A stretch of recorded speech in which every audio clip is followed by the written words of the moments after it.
war degdeg ah wasaaradda arrimaha gudaha iyo dib u heshiisiinta dowladda federaalka Soomaaliya ayaa daabacday qoraal sidaan u dhignaa waxaan si rasmi ah ugu wargelinaynaa shacabka Soomaaliyeed inuu dalka galay marxalad doorasho loona dhan yahay daahfurnaan saldhigeedu yahay shuruucda dalka. Doorashadan waa xaq dastuuri ah oo muwaadin kasto leeyahay isla markaasna door muhiim ah ka qaadan karo kalsoonida dadweynaha kor ku qaadista hufnaanta iyo ka qaybgalka doorashada. Waa in ay doortaan dadka ku matalayso hay'adaha kala duwan ee heerarka dowladda.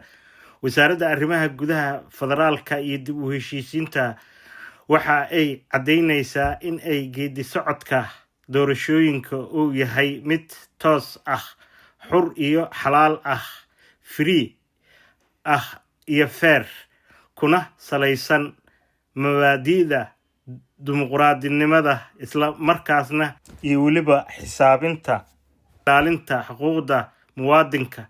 Sidoo kale wasaaradda arrimaha gudaha federaalka iyo dib u heshiisiinta waxay xaqiijinaysaa in dhammaan hay'adaha ku shaqada leh geedi socodka doorashooyinka iyo dhowaan gudan doonaan waajibkooda si waafaqsan shuruucda dalka. Ugu dambeyntii, dowladda federaalka Soomaaliya waxay mar kale ku celinaysaa ka go'naanshaha ku aadan xoojinta dowladnimada, dimuqraadinimada iyo weliba hirgelinta nidaamka doorashada oo hufnaan leh.